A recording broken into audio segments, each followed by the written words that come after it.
Hi, this is me doctor Neha. Hope you all are doing good. आज जिस problem के ऊपर मैं बात करने वाली हूँ उससे बहुत ज़्यादा लेडीज़ परेशान हैं। मैं रिकरेंट प्रेगनेंसी लॉस के बारे में बात कर रही हूँ। मिसकैरेजेस या अर्ली मिसकैरेजेस, इसे गर्भपात भी कहते हैं। प्रेगनेंसी खुद में ही एक बहुत खूबसूरत एहसास है, लेकिन एक बार अगर मिसकैरेज हो गया वो तो ठीक है, लेकिन अगर बार बार 2 बार 3 बार से भी ज़्यादा आपके प्रेगनेंसी लॉसेस हो रहे हैं या मिसकैरेजेस हो रहे हैं तो बहुत ज़्यादा पेनफुल और स्ट्रेसफुल कंडीशन हो जाता है। और बहुत ज़्यादा आपको परेशानी हो जाती है और हर बार प्रेगनेंसी में आपको डर लगा रहता है। तो रिकरेंट प्रेगनेंसी लॉस किसे कहते हैं? अगर 20 वीक्स से पहले 20 हफ्ते या 5 मंथ से पहले अगर आपके गर्भपात हो रहा है, बार बार आपके बच्चे खराब हो रहे हैं या फीटस बार बार आपका एक्सपेल हो जाता है, तो उसे हम बोलते हैं रिकरेंट प्रेगनेंसी लॉस। और इसके बारे में थोड़ा डिस्कस करेंगे आज। इसके क्या कॉजेज़ हैं और कैसे डायग्नोस होता है और क्या इसका ट्रीटमेंट ऑप्शंस रहते हैं, बिकॉज सही गाइडलाइंस मिलना बहुत ज़्यादा ज़रूरी होता है। तो अगर कॉज की बात करते हैं तो ज़्यादातर कॉजेज़ इसके क्रोमोसोमल होते हैं या जेनेटिक होते हैं। कई बार क्या होता है कि जैसे ह्यूमंस में 46 क्रोमोसोम होते हैं या 23 पेयर होते हैं। अगर कुछ भी गड़बड़ हो जाता है, कुछ एक आधा क्रोमोसोम भी ऊपर नीचे हो जाता है, तो कुदरत उसे खुद से ही आपकी बॉडी से एक्सपेल कर देता है। नेचुरल तरीके से आपका मिसकैरेज हो जाता है। नहीं तो ये बच्चे आगे जाकर एबनॉर्मल किड्स में डेवलप होंगे। तो ये एक प्राकृतिक भी है, लेकिन ज़रूरी भी नहीं है कि हर बार आपका गर्भपात हो या हर बार क्रोमोसोमल एबनॉर्मलिटी आपको आए। अगर ऐसा होता है, सभी टेस्ट नॉर्मल आते हैं, तो फिर एक कैरियोटाइपिंग करवाया जाता है पेरेंट्स का कि अगर बार बार क्रोमोसोमल एबनॉर्मलिटी तो नहीं है, ये देखने के लिए।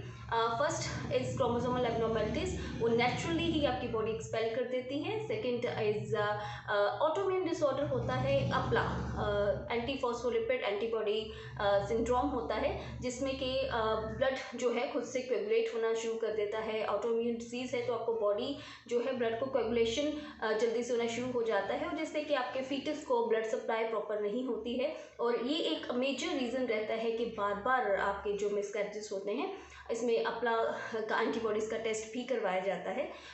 थर्ड जो रीज़न रहता है वो है इन्फेक्शंस। टॉर्च का टेस्ट बहुत कॉमन है इसमें। टॉर्च एक कॉम्बिनेशन है डिजीज़ का, लाइक टॉक्सोप्लाज्मोसिस इसकी जो रहती है फुल फॉर्म।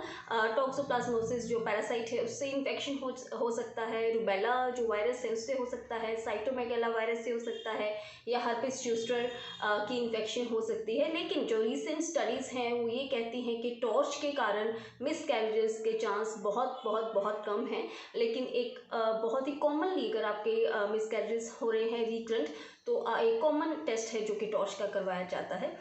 इससे रीसेंट स्टडीज़ में है कि नहीं होते हैं मिसकैरेजेस या बहुत कम होते हैं, लेकिन आपका जो बर्थ डिफेक्ट्स हो सकते हैं बच्चे में। जो फोर्थ रीज़न रहता है वो रहता है कि सर्वाइकल इनकम्पिटेंस का। सर्विक्स जो होता है वो होता है माउथ ऑफ द यूट्रस। वो कई बार इनकम्पिटेंट होता है कि वो होल्ड नहीं कर पाता है प्रेगनेंसी को। तो जैसे जैसे प्रेगनेंसी बढ़ती है, लाइक अगर फर्स्ट ट्राइमेस्टर निकल जाता है तो इसके ज़्यादा चांस सेकेंड ट्राइमेस्टर में होते हैं। स्टार्टिंग में आपका जो इंटरनल ओस होता है वो होल्ड नहीं कर पाता है फीटस को, और वो खुद से ही जो ओस होता है वो खुल जाता है। अगर लेंथ अगर कम है सर्विक्स का, अगर 3 सेंटीमीटर से भी कम है लेंथ सर्विक्स का, तो इसमें ये चांस ज़्यादा रहते हैं। सर्वाइकल इनकम्पिटेंस भी एक मेजर रीज़न है कि जो सर्विक्स होल्ड नहीं कर पा रहा है बच्चे के वेट को, उससे भी बार बार मिसकैरेजेस होते हैं। एंड और इसका रीज़न रहता है, लाइक अगर हार्मोनल कोई प्रॉब्लम्स हैं, अनकंट्रोल्ड आपको थायराइड है, अनकंट्रोल्ड डायबिटीज़ है, ये भी एक मेजर कारण रहता है रिकरेंट मिसकैरेजेस में। स्ट्रक्चरल एबनॉर्मेलिटी भी एक मेजर रीज़न रहता है कि अगर स्ट्रक्चर बर्थ से ही कुछ डिफेक्ट होते हैं यूट्रस में, जैसे बाइकॉर्नुएट यूट्रस है, तो इससे क्या होता है कि स्पेस नहीं मिलता है बच्चे को डेवलप होने के लिए। लेकिन ज़रूरी नहीं है कि हर एक प्रेगनेंसी, जैसे बाइकॉर्नुएट यूट्रस है तो हर एक प्रेगनेंसी जो है वो ख़राब हो। कुछ एक चांसेस हो सकते हैं, और अगर बार बार ऐसा हो रहा है तो उसके लिए आपको पहले सर्जिकल इंटरवेंशन में जाना पड़ता है। सर्जिकली आपको अपना यूट्रस जो है वो ठीक करवाना पड़ता है, उसके बाद आप प्रेगनेंसी कैरी ऑन कर सकते हैं। आरएच इनकम्पैटिबिलिटी से भी कई बार मिसकैरेजेस हो जाते हैं। आरएच इनकम्पैटिबिलिटी क्या होता है कि अगर किसी लेडी का या मदर का जो ब्लड ग्रुप है वो नेगेटिव है और फर्स्ट प्रेगनेंसी में तो उनको अगर बच्चे का ब्लड ग्रुप अपोजिट है, पॉजिटिव है, तो फर्स्ट प्रेगनेंसी में तो ऐसा कोई प्रॉब्लम नहीं आता है। लेकिन अगर सेकंड प्रेगनेंसी है तो एंटीबॉडीज डेवलप हो गई होती हैं मदर के अंदर, और अगर आपके सेकंड बेबी का भी पॉजिटिव आता है ब्लड ग्रुप तो उसमें मिसकैरेजेस के चांस रहते हैं। तो आपका ब्लड ग्रुप चेक करवाना भी ज़रूरी होता है। और इसके लिए आपको फर्स्ट प्रेगनेंसी या फर्स्ट अगर मिसकैरेज हुआ है, कुछ भी हुआ है, तो उसमें आपको इसका इंजेक्शन लगा दिया जाता है। और कब आपको ध्यान देने की ज़रूरत होती है कि अगर आप प्रेग्नेंट हैं और आपके जो लोअर इंग्वेनल रीजन है वहाँ पर पेन होना स्टार्ट हो गया है, आपके लोअर बैक पे बहुत पेन हो रहा है, साथ में आपको डिस्चार्ज की प्रॉब्लम हो रही है, कोई वाटरी डिस्चार्ज पड़ रहा है या फिर वजाइनल स्पॉटिंग हो रहा है, ब्लड का स्पॉटिंग हो रहा है, तो आप बिना टाइम वेस्ट करें आप अपने जो भी फिजिशियन है या गायनिकोलॉजिस्ट हैं उनसे संपर्क करिए।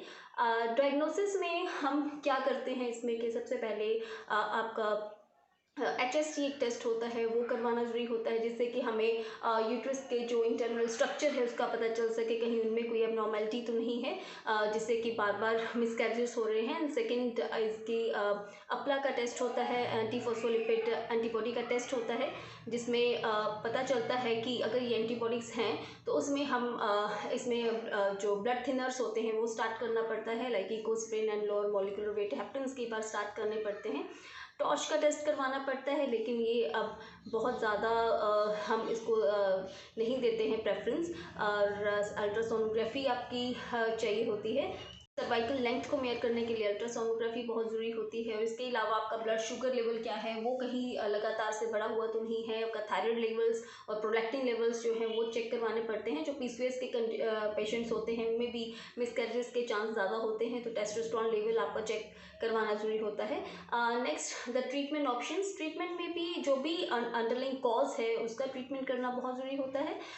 अगर आपका अपला सिंड्रोम पॉजिटिव है तो एज सच आपको जो एंटीकोएगुलेंट्स जो ब्लड थिनर्स होते हैं वो चलाना ज़रूरी हो जाता है। और अगर आपको कोई अंडरलाइंग डायबिटीज़ अगर है तो कंट्रोल से रखना बहुत ज़रूरी होता है। रेगुलर वॉक करना या एक्सरसाइज करना, डाइट अपना कंट्रोल करना ज़रूरी है, थायराइड में भी और डायबिटीज़ में भी।